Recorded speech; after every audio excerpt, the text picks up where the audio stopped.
Control isn't about dominating others. It's about mastering yourself, your thoughts, your emotions, and your reactions. That's where real power lies. When people try to provoke you, manipulate you, or pull you into chaos, your strength is measured by your ability to remain unaffected. Because the moment you lose control of your anger, your fear, your words, you hand over the advantage. You tell them exactly where your weak spots are. In every confrontation, the calmest person holds the most power. Not because they're passive, but because they're calculating. When someone lashes out, screams, or tries to make things personal, it's rarely about the surface issue. It's about control. Who has it, who's losing it, and who's using it.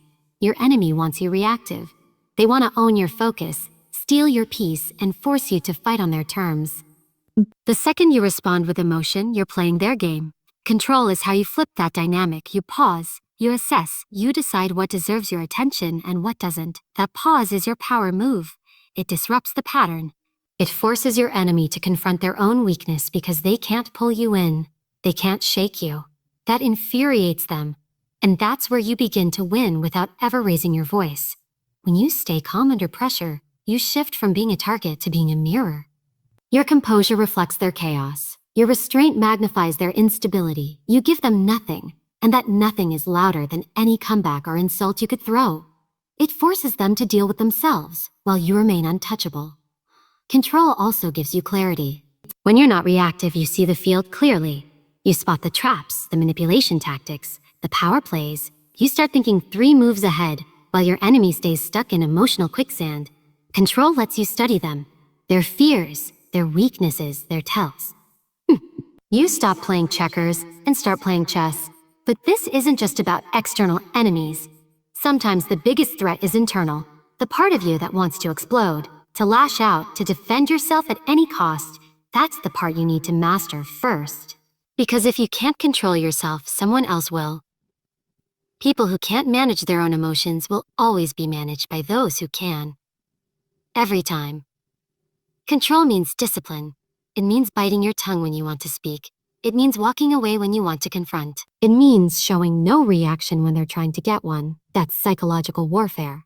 That's how you make your enemy overextend, overexpose, and ultimately self-destruct. They get louder, you get quiet, and you don't even have to move. Silence is one of the most underutilized weapons in human interaction. It's not weakness. It's not submission. It's precision. When you know how to wield silence correctly, you shift the entire balance of power in any room, conversation, or conflict. People fear silence because it forces them to sit with their own thoughts, their own guilt, their own insecurities. When you go silent, you stop reacting. And when you stop reacting, you stop bleeding power. Most people talk too much. They explain, justify, defend, and overshare. They fill the space with noise because they're uncomfortable with what silence reveals. But if you can train yourself to be still, to resist the urge to fill that void, you create tension. Controlled, strategic tension. You make people wonder what you're thinking. You create uncertainty, uncertainty. And in that uncertainty, people reveal far more than they intend to. Silence gives you leverage. In negotiations, silence forces the other party to speak first, often giving away more than they wanted. In conflict, silence becomes a mirror, reflecting the other person's tone, words, and energy back at them without giving them anything to work with. They begin to project. They begin to question. They begin to doubt. That's where control shifts. People expect reactions. They expect reactions. They want confirmation that they've gotten under your skin. When you deny them that, you remain unreadable. Unreadable means unpredictable. And unpredictable means dangerous, not in a reckless way, but in a calculated, controlled way. When you're silent, you become a question mark in their mind. They don't know how to handle that, so they push harder, they talk more. They try to get a rise out of you, and that's when they make mistakes. Silence also helps you gather data. When you're not talking, you're listening, not just to what's being said, but how it's being said. You pick up tone shifts, hesitation, inconsistency. You notice body language, micro-expressions, patterns. The less you speak, the more you see. That's how intelligence is gathered. That's how manipulation is detected. That's how strategies are formed without a single word being spoken. Silence is also your shield. When people try to bait you, provoke you, or drag you into arguments, silence keeps you above it. You don't need to defend every accusation. You don't need to respond to every jab. You don't need to win every verbal exchange. Sometimes, silence is how you show that the conversation isn't even worthy of a response. And in doing so, you expose the desperation of the other person, their need to be acknowledged, their hunger for control, their lack of discipline. Silence can't be misquoted. It leaves nothing behind to be twisted or used against you. It doesn't commit. It doesn't concede. It doesn't escalate. It simply holds the line. And the longer you hold it, the more unstable the other side becomes. Because silence forces people to deal with their own noise. And most people don't know how to sit in that without unraveling there's a line between influence and reaction. One is intentional, the other is impulsive. When you react, you're responding on someone else's terms. You're letting them dictate your mood, your mindset, your next move. That's not control. That's being managed. Influence is different. Influence is calculated. It's the ability to shape the energy in the room without letting that energy shape you. People who want power over you will push buttons. They'll provoke, test, and try to manipulate you emotionally because that's the fastest way to gain control. The moment you raise your voice, get defensive, or let your emotions show, you've handed them the blueprint to control you again. They've found your access point. That's how leverage is lost. Dominance is lost. Influence means keeping your emotions in check. Not suppressing them, but owning them. Knowing what triggers you and learning to pause before acting is not passive. It's strategic. When someone tries to get under your skin and you don't flinch, you're communicating something louder than words. I decide how I respond, not you. That kind of control unsettles people. It puts them on edge. Because now they realize they can't manipulate you the way they expected. Influence is built in the pause. In that split second where most people react, you analyze. You ask yourself, is this worth my energy? Who benefits from my response? Am I leading this interaction or being pulled into it? Those questions aren't weaknesses, they're tactical filters. They help you shift from reflex to response, from chaos to clarity. It's not about suppressing your voice, it's about choosing when and how to use it. When you speak from a place of calm confidence, your words carry more weight. They land differently. Because you're not trying to prove anything. You're not fighting to be heard. You've already decided that your presence speaks before you even open your mouth. Reacting is about ego. It says, I need to show you I'm not weak. But influence is about impact. It says, I don't need to show you anything. You'll feel it. Big difference. Influence makes people adjust to you. They change their tone, rechange their tone, rephrase their words, reframe their approach because your energy demands it. You didn't force it. You didn't argue for it. You simply modeled it. And it applies in every setting: conflict, leadership, negotiation, even personal relationships. The person who can sit with discomfort without reacting impulsively becomes the most powerful person in the room. Because now you're not just influencing outcomes, you're influencing behavior. You're shaping the environment without needing to dominate it. Reaction is emotional currency. Every time you spend it carelessly, you lose ground. Influence is emotional investment. It's knowing when to speak, how to redirect, when to hold the silence, and when to walk away without ever needing to raise your voice. Influence operates on a different frequency. It's quieter, but it pulls people in, makes them recalibrate, makes them pay attention without even knowing why. That's the kind of presence that shifts dynamics without ever making a scene. If you want to dismantle someone without a fight, don't chase them. Study them. Let them show you who they are. Every reaction, every insult, every move they make is a breadcrumb. When you're in conflict with someone, don't waste energy getting emotional. Become observant. Turn them into your mirror. Not to reflect who you are, but to reveal who they are. When someone becomes your enemy, it usually means they're operating from a place of fear, insecurity, or ego. Most people don't attack from strength. They attack from weakness. Instead of retaliating, shift your focus from reaction to observation. Let them speak. Let them act. Watch what triggers them, what they repeat, what they avoid. They'll tell you everything you need to know. Not with their words, but with their patterns. Mirroring isn't imitation. It's analysis. It's seeing them clearly enough that you begin to predict them.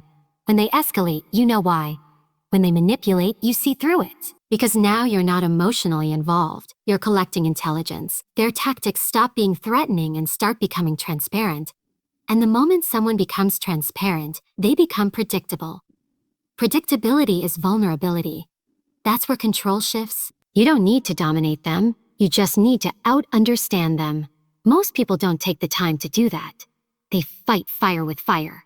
But if you want to destroy someone without ever engaging in a visible battle, let them light the fire, and you study where the fuel is coming from. Your enemy will often project. They'll accuse you of what they're guilty of. They'll try to transfer their chaos onto you. If you react, you become their puppet. But if you mirror them, calmly, silently, they begin to unravel. They expect resistance, not reflection. They expect you to match their aggression, not expose it. And when you don't flinch, when you simply hold up a mirror, they're forced to face their own image. That's where the psychological dismantling begins. Because people can argue with your words. They can argue with your opinions. But they can't argue with their own behavior staring back at them. You're not playing their game. You're showing them the game they're playing. And that's far more disarming than confrontation. Mirroring also sharpens your self-control. The more you understand how your enemy operates, the less likely you are to fall into their traps. You stop seeing them as a threat and start seeing them as a case study. Their energy doesn't pull you in anymore. It fuels your strategy. You become emotionally untouchable. The goal isn't to become like them.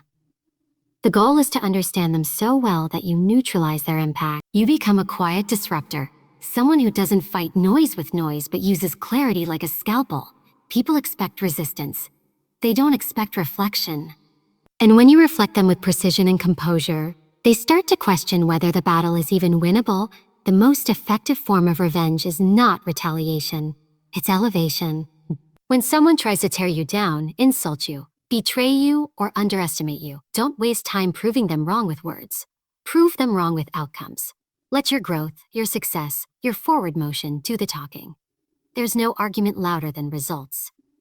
People who aim to sabotage you often want one thing: your attention. They feed off your reaction. They want to see you stumble, lose control, fall into bitterness or self-doubt. That gives them validation. But when you stay focused and rise above it all, you don't just deny them that satisfaction. You expose how powerless they really are. Because the person who keeps moving, building, and evolving despite resistance is the one who commands true authority. Success isn't just about achievement. It's psychological warfare. Every time you win, every time you refuse to be derailed, every time you take the high road without losing ground, your enemy loses grip. They have to watch you thrive in the very environment they hoped you'd drown in. That alone is a slow, quiet destruction. No shouting, no fighting, just undeniable progress. You don't need to announce your plans. You don't need to clap back. Keep your head down and your standards high. Let them gossip while you work. Let them scheme while you grow. Eventually, they'll run out of things to say, because success shuts people up.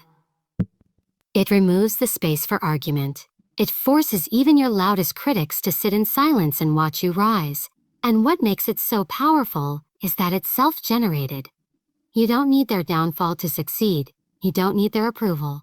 You don't even need to address them. You're building something they can't touch, something internal: discipline, vision, purpose. These are things that can't be taken from you, no matter how hard someone tries to throw you off track. The higher you climb, the more their attempts look small. The more composed you stay, the more they look chaotic. Success turns the tables without ever flipping them loudly. And there's something unsettling about that for your enemy, watching you win without ever needing to engage them. Watching you remain unbothered while they exhaust themselves trying to trigger a reaction that never comes. You don't destroy someone by becoming like them. You destroy them by becoming everything they can't touch. The promotion they didn't think you'd earn. The peace they tried to steal. The respect you gained without lowering yourself to their level. The life you built while they were busy trying to block you. That's power. Not because you forced them to lose, but because you forced them to witness your success without being able to stop it. And the more they watch, the more irrelevant they become. Because in the end, success is the one outcome they never prepared for, especially when it comes without needing their permission or acknowledgement. Attention is currency, it's energy, it's power. And like any valuable resource, it must be protected. When someone becomes your enemy, whether openly or quietly, one of their primary strategies is to draw your attention. Because the moment you focus on them, even for a second, you give them relevance. You confirm that they matter to you, that you've noticed them, that they've made an impact. That alone can be more rewarding to them than actually winning. Some people don't want to defeat you. They just want to distract you. They want to get inside your head, pull you into unnecessary conflict, make you second-guess your value, your path, your progress, and they know they can't stop you directly, so they aim to consume you indirectly. Through subtle digs, passive aggression, gossip, public slights, the trap is set the moment you engage. Don't take the bait. Attention is what they're after, so take it off the table completely. You don't confront them. You don't confront them. You don't correct the rumors. You don't post cryptic responses. You don't validate their behavior by reacting to it. You cut the supply line. You remove their access. You let them speak into the void, where no one is listening, especially not you. That's silence. That absence of energy. That's a tactical move. It tells them you're unbothered. It tells them they don't matter. Not in a petty way, but in a powerful way. Because when you withhold attention, you're saying, you are not a factor in the world I'm building. That stings deeper than any insult. Because you're not just refusing to fight, you're refusing to acknowledge they're even worth fighting. People who thrive on conflict often expect a performance. They want a reaction they can dissect, manipulate, or use as proof. The longer you go without giving them that, the more uncomfortable they become. They start pushing harder, louder, more desperately, and the louder they get, the more obvious their insecurity becomes. And meanwhile, your silence becomes a statement, a wall, a boundary they can't breach. There's a difference between ignoring and starving. Ignoring is passive. Starving is intentional. It's an act of mental discipline. You're not avoiding because you're weak. You're withholding because you're strong. You know what deserves your energy and what doesn't. You know how to prioritize peace over pettiness. You've decided their presence has no value in your mental space, so you don't rent it out to them. Here's the truth. When people realize they can't control your emotions, when they see you won't fight back, spiral, or respond, they lose interest. Mainzy. Because your lack of attention reveals something uncomfortable. They have no real power. They only had the illusion of it, fed by your reactions, your stress, your distraction. But once you go quiet, once you refocus on your own mission, that illusion dissolves. They're left talking to themselves, hoping for a signal from you that never comes. And in that silence, they begin to fade.